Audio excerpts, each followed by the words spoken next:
Near the Skarloey Railway, a humble church sat in the hills above. Silent and still until the clock struck the hour, the gong of bells echoed uninterrupted. That was until the grumbling clatter and hoot of a very angry little engine broke in.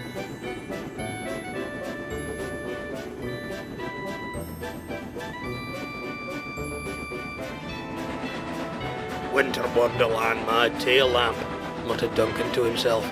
"Working on Christmas Eve, what a sham!"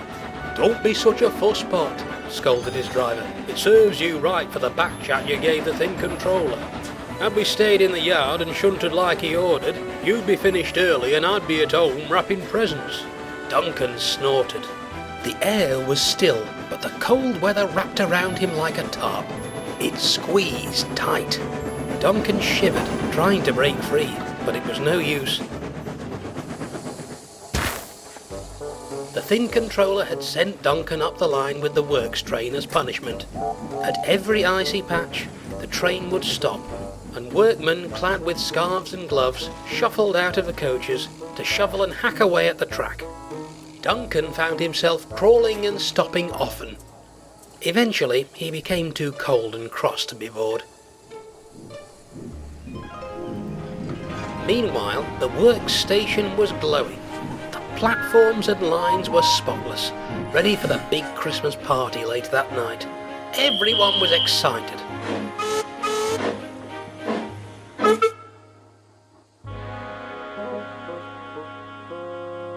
All except for Sir Handel.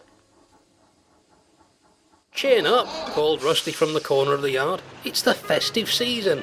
It'd be a pity if you wasted it grumping about." Sir Handel was most offended. He sent a truck wailing towards a gloomy-looking set of buffers.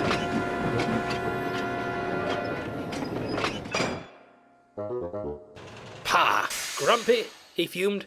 "Me? I'm far from it."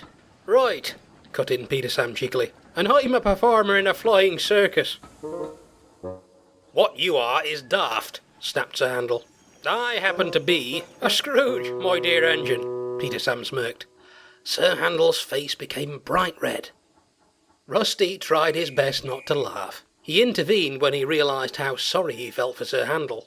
"Right, enough provoking for now, Peter Sam. Let Sir Handel speak his mind.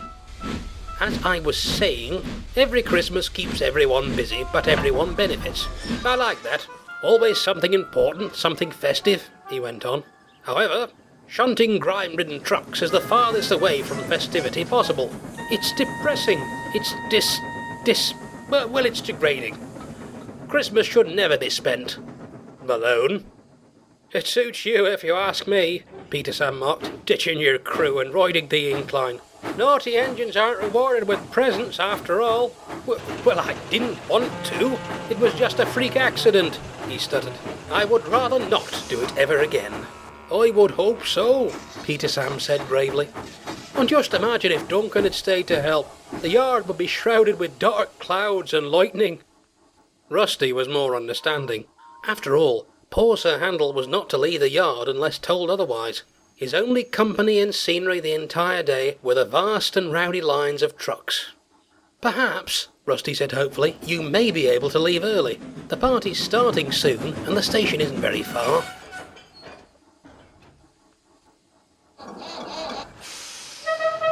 "Just be patient.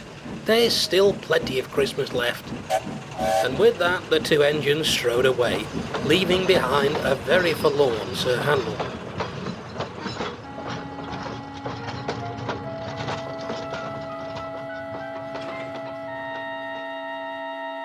Duncan was feeling trapped too.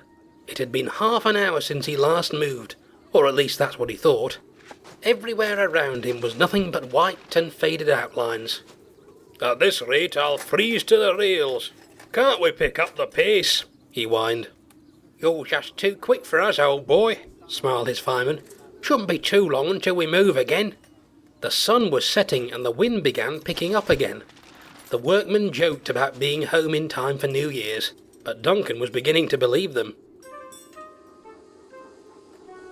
He started with a jerk, The coaches shrieked in surprise. "Oh, cold and hurt," they groaned. "They like this. They think it's fun. They're dawdling on purpose," Duncan thought to himself. "I'll show them how to clear the line the proper way. I'll drag them home if I have to." The workmen found they had already run out of salt to spread over the line, so they had to hurry to the lakeside station to replenish the supply. They rode steadily through the snow without any delay, and all the while Duncan schemed. He was becoming more and more excited. The whole train rocked with each idea that popped into his smokebox. "Driver ought to think something's wrong being this rough. He won't notice how much I've run down the line." Duncan mapped out his plan, setting mental speed limits at landmarks they would pass as they headed down the line. However, he forgot one. His driver called out, "Steady, boy, there's a bend ahead." Of course, Duncan was too deep in thought to have paid attention to the warning. The rails beneath him lost grip. Slipping more and more, he gathered speed and hurtled towards the level crossing.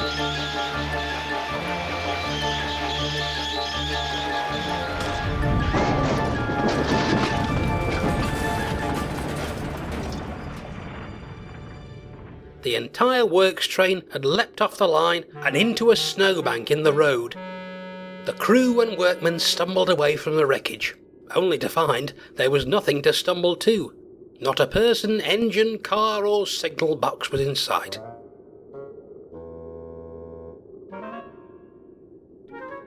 Everyone shouted and scolded Duncan, but the wind and snow drowned them out.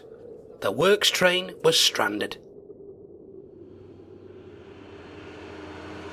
Some time later, a farmer was clumsily steering his lorry down the winding path. The snow and ice had thickened and he couldn't see a thing. Worried that he would slide off the road, he stopped the wheezing lorry and peeked out of his window in the hopes that the town wasn't very far away. "Bugger all," he muttered. He was about to turn back when he spotted a faint glow and black clouds floating into the sky. "A fire? Out here?" he pondered. "That can't be a good sign. There goes my chance to jump ship." Begrudgingly, he pounded the old lorry back up the road in search of help.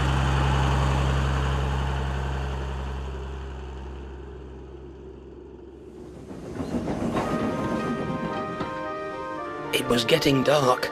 The thin controller was pacing back and forth along the platform, while Mr. Hugh was trying his best to relieve tensions. "There could be more ice than we thought," Mr. Hugh said uncertainly. "They should be back by now." The thin controller checked his watch. Nearly 2 hours late. "I shouldn't have trusted that bouncy, impatient fool with maintenance duty." Just then, a station attendant frantically scurried out of the office, nearly tumbling into the thin controller. "Phone for you, sir. It's an emergency," they gasped. Sir Handel was now resting by a water tower, lonely and tired. He was just about to shut his eyes when he suddenly saw 3 figures sprinting towards him, shouting, "Duncan's train is off the line and in flames. Fire up, Sir Handel. We need you to get everything on the rails and back home." Sir Handel was stunned. "In flames? How did he manage to do that?" he pondered. "And how do they expect me to put out a fire?" Mr. Hugh and the thin controller found a brake van to stow away in.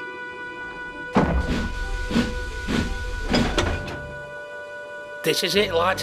Who'd have thought we'd have a rescue operation on Christmas?" His driver patted the side of his cab excitedly, and with a spring in their step, the crew ventured into the night.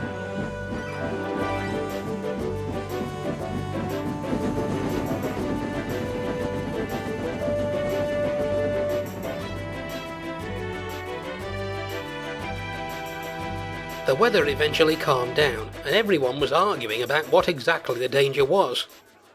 Duncan began to wonder himself as he looked at the fire brigade and charred wood around him. Sir Handel couldn't help but chuckle.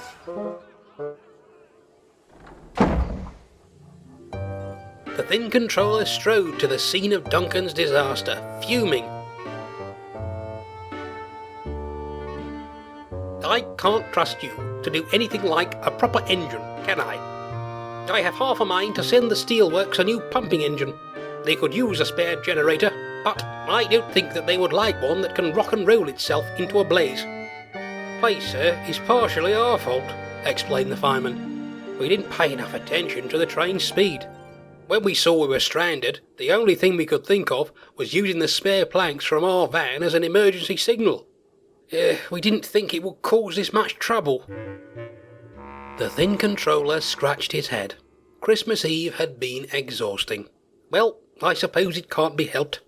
Nevertheless, Duncan was well aware of how maintenance duty should be dealt with. After this mess is cleaned up, you can have Sir Handel's shunting duty for a month. Should you manage to hurl yourself onto, thin ice, I'll see to it that the steelworks receives a late Christmas gift. Duncan and Sir Handel were shocked. Sir, began Sir Handel uncertainly, does this mean... The thin controller spun round on his heel and smiled. If you don't mind a change, of course. Sir Handel couldn't help but beam. I'd be delighted, sir. His driver and fireman fastened a tow cable to Sir Handel's front, and one by one the train was dragged back to the line.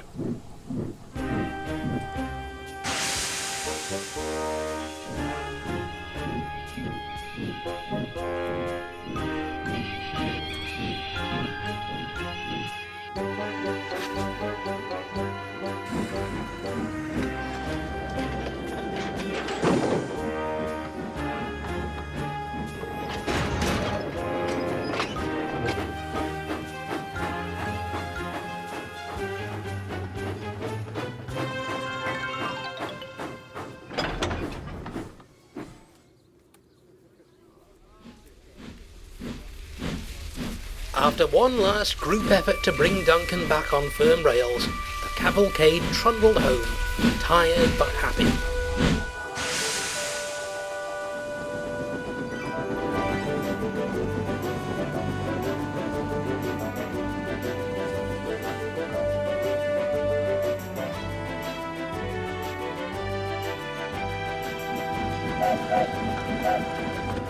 The works train rolled into the station and was greeted with a chorus of cheers and whistles.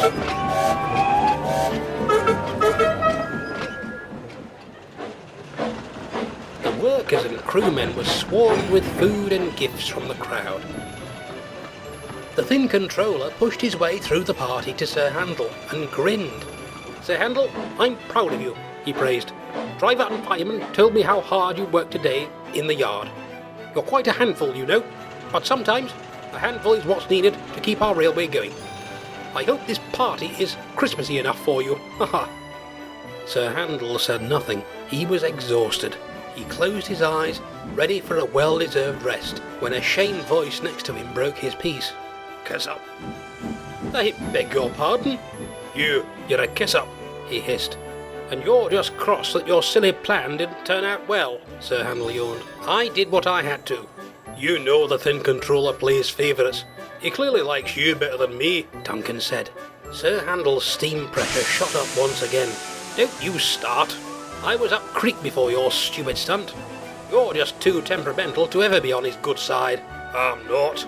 R2. I'd rather be temperamental than prissy. Shut up. The two argued and argued for what seemed like hours, and before they knew it, a crowd gathered round to hear them bicker. The sound echoed over the hills, past the resting church, and into the moonlit sky.